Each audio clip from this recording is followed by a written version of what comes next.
Welcome into the Loretta McNary Show, and yes, we are on location. We are at the beautiful West Tennessee Delta Heritage Center at the Tina Turner Museum. It's the Flag Grove School, exit 56 right here in West Tennessee. You're going to love it. There's the Cotton Museum, and of course, there's a Blues Museum located right here on exit 56, and my guest will be the phenomenal Executive Director, Sonia Outlaw Clark. So don't go anywhere, grab your friends and tell them we have a great show for you today. We'll be right back. It's your life, live today, have your troubles away, maybe learn another way, hanging with Loretta. Now it's time for some fun, some inspiration, don't you stop until you won, hanging with Loretta. And so I have with me the Executive Director of the West Tennessee Delta Heritage. I don't know if it's Welcome Center or Museum because it's all of that and everything else. So you tell us. You're right. We're tourist information. We're music heritage destination. We're flavor of what rural West Tennessee is. Oh, and wait till you see the inside. We're actually inside the school. So tell us about the school, because this is literally the school. This is literally the school. It's an 1889 one-room African-American schoolhouse. It originally began as a subscription school. The students paid $1 a month to attend, or the families paid $1 a month per student for them to attend, and that was how the teachers were paid. Hi, this is Brownsville Heritage Center. I hope that everything will go well on your Tina Turner's Day, and I have great wishes for you. When I think of Nutbush, the first thing that comes to mind is the country store, because when my father would go to shop, I would go along and I would have Baby Ruth candy and peanut butter candy bars and a Pepsi. So I always looked forward to that. And the country stores, there were two of them. So that is my mental image of Nutbush. There's a little bit of a story behind me finding out that my school was being honored. There's a magazine in Switzerland called Bilanz, and it was written there that Tina Turner's school is being taken to the Heritage Center. And before that, there was a school in actually Nutbush that was a white school, and I thought they were just putting my name on the white school. And then after Bilanz, I realized that it was actually Flag Grove School, which was the grounds that belonged to my great-grandfather. And so it's dealing with the memory. So immediately then I became excited and got involved. My memories of attending the school there was my teacher. Her name was, as we called her, Miss O'Valley. Her name was O'Valley Secrew. Also the memory of the school. I remembered exactly what it looked like. And the horror part is there was a schoolmate. His name was Booby, and he threw rocks. So Booby threw rocks, and we had the break in school, and he was also a neighbor of ours. So after school, walking from school, we were always dodging rocks all the time from Booby, and that was a fun memory. There was only one teacher in those times in the elementary school, and she taught actually 4 to 5 subjects, which was reading, writing, and arithmetic. My favorite subjects would have been, I think, at the time, English, and of course, recess for sport. And my least favorite was arithmetic. In those times, I don't particularly remember classmates. I wouldn't remember their names particularly, but my sister and I were really quite close. And in those times, I would have to say that she was the closest that I actually remember. The biggest influence in my life was Jane Pittman. She was a black woman that stood against segregation in Mississippi. Actually, she made the walk to the fountain and had a drink. That had nothing to do with my singing career, but it showed determination to move forward when all of the arts are against you. Everyone has a dream, I think, but I have to say that your dream cannot work without education. it's essential that it goes hand in hand, because these days you must communicate with people, and if you want to run your business, you would need to have education, or you'll have to depend on someone else, and that is not always comfortable. I think I stand for an example for poor children, for their future, to show them that it is possible. If you just go straight ahead, stay on course, you can achieve success with determination of hard times, not letting it stop you. I hope that as people walk through the school, they see that I set an example for a hometown girl that grew up in hard times that made a good life for herself. Out of that $1 a month from each student. From each student. And how many students would they cram into this one-room schoolhouse? Most likely around 30. There were probably more at different times, but it was grades 1 through 8. And of course the older children would help with the smaller children, and from what I understand, they would do, like, all of the classes would do math at the same time, English, just at different levels, and one teacher would help them all. A teacher only had to have an 8th grade education because that was all that was available at those times. So. Wow. Okay, so you were saying, I know there is a resident who still lives here who actually went to this school with Tina Turner, and she has some memories of she and Tina here. There are lots of people still in this area who actually attended the school, but yes, we have one lady, Miss Lolly, who remembers standing on the stage inside the school here and doing a devotion with Anna Mae, as she was known. Yeah, Anna Mae. So, and we'll show you the actual stage where I guess the teacher would teach up there, and this is where they did their devotions, and that's when prayer was still in school. Exactly. So, and then there's a real chalkboard and a real desk. Yes, the chalkboard, the desk, the benches, were all still in the school when we got ready to save it. Now we did move it to this location because it was in danger of being torn down to make way for an irrigation system in a field. So we were able to, it was donated by the owner, and then we were able to move it here to the center so we could share it with the world. I'm so glad that you all saved this place, and you'll see a lot of things that Tina has donated to the museum. You can tell us about some of those pieces. These are all authentic things that she actually wore. Most of the costumes are from her last tour in 2008, 2009.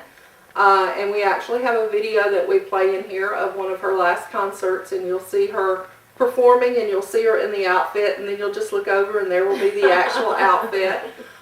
We also have the jumpsuit that she wore at the Grammys when she and Beyonce did a duet. So we have that costume as well.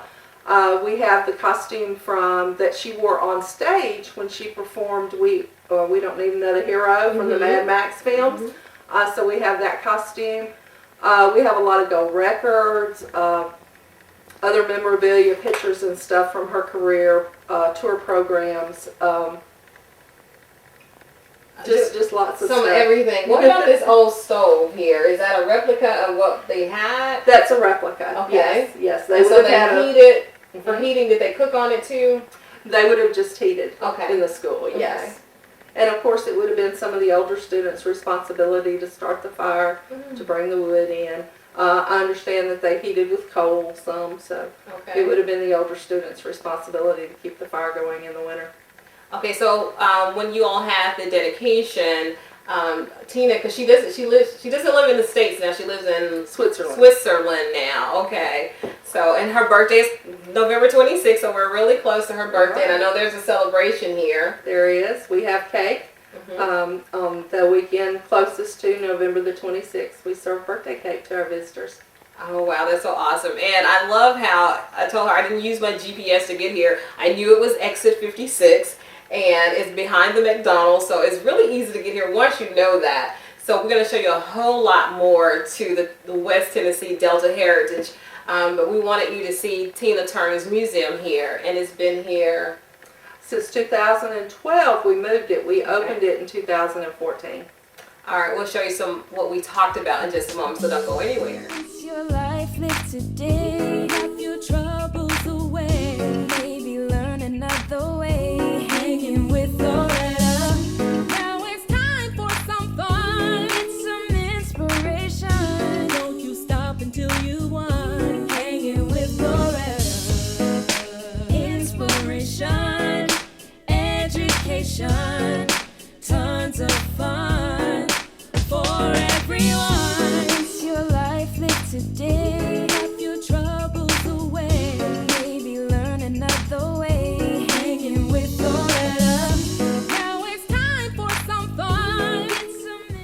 I know you're going to love it when you see it, but we're going to have to spend time telling you about it. I know you're anxious. And Sonia Outlaw Clark, she is the executive director. You guys, when you come to get information, she will gladly show you all the museums within the museum kind of place. There's the Tina Turner Museum. Right. And then tell us about the other ones. We also have Sleepy John Estes' home. Mm-hmm. Sleepy John was a bluesman from this area. One of the pioneers in the industry, the early 1900s, rediscovered in the 60s during the blues revival. Okay. And so we have his last home on the property. Inside the center, we have 3 regional museums. We have a West Tennessee Cotton Museum. We show some of the primitive instruments and what life would have been like in the 1800s, early 1900s in cotton production.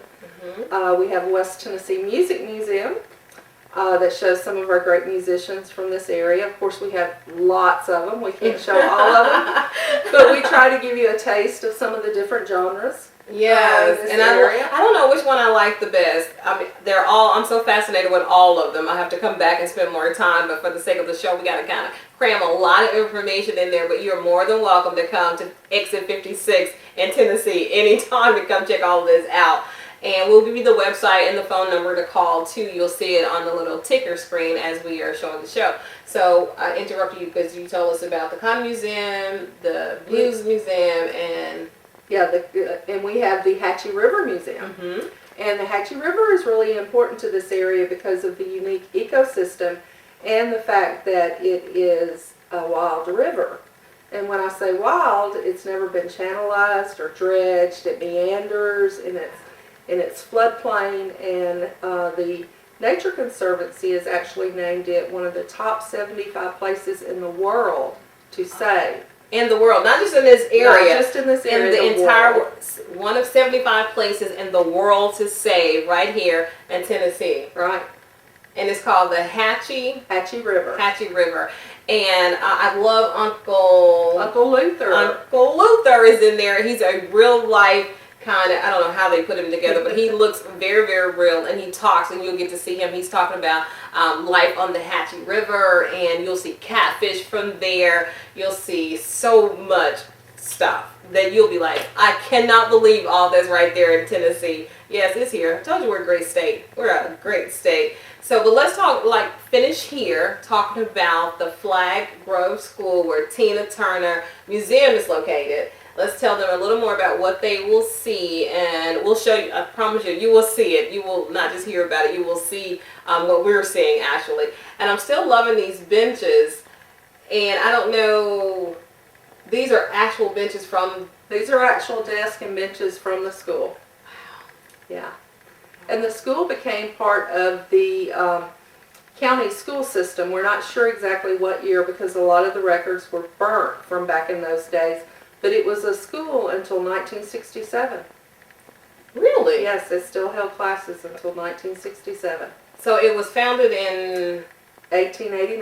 1880. Because when you said it at first, I'm still thinking 1998 or for some reason, but 1889. Mm-hmm. And what wasn't here when you all moved the school from its original location, you found inside another school at that same point in time. So all this is authentic and real wood from back then. Correct, yes. And most of the materials were here. There were a few boards missing on the outside and stuff that we were able to salvage from another school from the same era. But we restored the walls, ceilings, floors are all original. It is so beautiful in here. It is so beautiful. I can't wait to show you. And there's so much more to see in Brownsville, Tennessee. The minefield, and she talks about that in one of those other museums within it, but you have to see the minefield. Can you briefly tell them before we move inside? Sure. The minefield is Tennessee's tallest metal sculpture.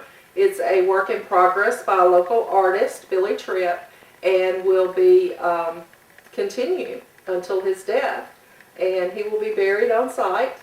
But it's a collection of metal from all over. A lot of it, though, has historical significance for us because it came out of buildings that we remembered growing up and have been in Brownsville for a long time. So it's very interesting. That is so awesome. So you'll have to tell me about the Flag Grove School. It was named after someone during that time. So we'll give you some more history as we'll go inside and you'll see the other museum. So We're going to take a brief break, and the next time you see us, we'll be inside the West Tennessee Delta Heritage Center. So don't go anywhere. It's your life lived today. Have your troubles away. Maybe learn another way. Hanging with Loretta. Here at Durham School Services, we are looking for employees who act in a safe manner, serve as great team members, and provide exceptional customer service to all we serve. Your life lived today. Have your troubles away. Maybe learn another way. Hanging with Loretta. You see, we've changed locations at our location, and we're inside the West Tennessee Cotton Museum. And Sonia's going to tell us about that, because I wish you could just see it. I'm not going to show you everything, because then you won't just want to take that exit 56, but I'll show you a lot. And real, authentic items are here. So tell them what you told me about the cotton. How do you know if it's really good cotton or not? And you pulled it apart. Right, the grade of the cotton was judged by how long, when you were pulling the cotton fiber apart, how long the fibers were before it broke. So shorter fibers were a lower grade of cotton. Longer fibers were a higher grade of cotton. So that was how it was judged on the quality of the cotton. That is so awesome. And so we have these, I don't know what you call them, but you said the donkeys pulled it and the person was behind it. Right, the mules would pull the implements. We've got like fertilizers, planters.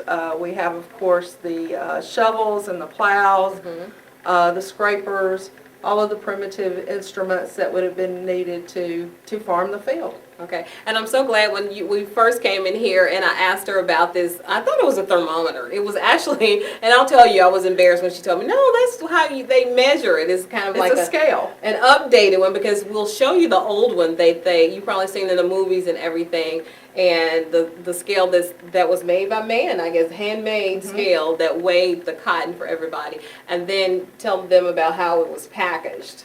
Right, when you would bale the cotton, originally jute string, burlap, things like that were used to encompass the bale.